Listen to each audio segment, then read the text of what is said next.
खुलुमबाय बयनिबोसिम उनसंनाय दाबसिनिफ्राय बकबो बरायहरनाय थाबाय फैदों बागुबै दे गिबि रादाबावनो दङ क'क्राझार जिल्लानि दुलाराय बर' फरायसा आफाद आरो क'क्राझार जिल्लानि दुलाराय बर' हारिमु आफादनि बानजायनायाव खुंगा बाथि खेब जांख्रिथायारि देंखोगिरिनि दैख्रं खुंगुर बसुमतारिनि गोसोखांथायनाय सान फालियो।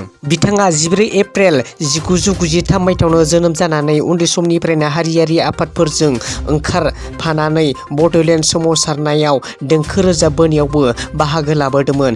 बिथाङा माखासे गावनि देहायारि जेंनाजों नाख्रेबजानानै 17 दिसेम्बर 2016 इं अक्ट'आव जोबथाहांबोयो। बिथाङा हरखाबै रुंसारि जानायाव गोबां माहारियारि आफादफोरा गोबां दुखु मोननाय फोरमायनायजों लोगोसे दिनैसिम सोर गावनो आलो गोजोनै थाहैनो हानायनि थाखाय दिनै बिथांनि मांखरसालियाव बिबार बावो।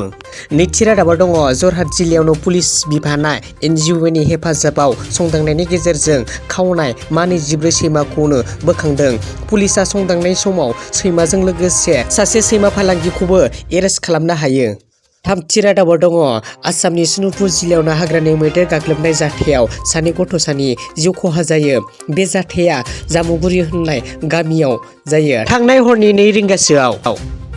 ब्रैथि रादाबाव दङ सालकसियाव सोमावसारना फरायसुला फरायसुलिफोरनि पुलिसनि लावथि सिबनायखौ गोख्रों रावजों सोंखारिदों। पुलिसनि लावथि सिबनाय जाथायावनो सा 23 फरायसाफोरानो जोखोम जायो।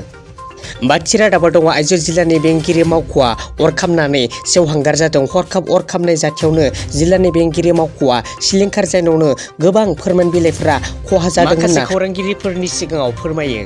द'थि रादाबाव दङ गुजरातनि केमिकेल फेक्टरियाव हरखाब बेरफ्रुनाय जाथायाव खमैबो 4 सुबुंफोरनि जिउ खहा जायो। केमिकेल फेक्टरियाव हरखाब बेरफ्रुनायजों अर जोंब्लावनाय जाथायावनो 15 सुबुंफोराबो जोखोम जायो। स्निथि रादाबाव दङ थांनाय मैया आसाम एस'सिएशननि जेनेरेल सेक्रेटारि बड' बरा गुबै बिथांखौ पुलिसफोरा एरेस्ट खालामदों मानोना बिथाङा आसाम क्रिकेट एस'सिएशननि जेनेरेल सेक्रेटारि जानानै बोसोरसेनि गेजेरावनो 50 कौटि रां जायो।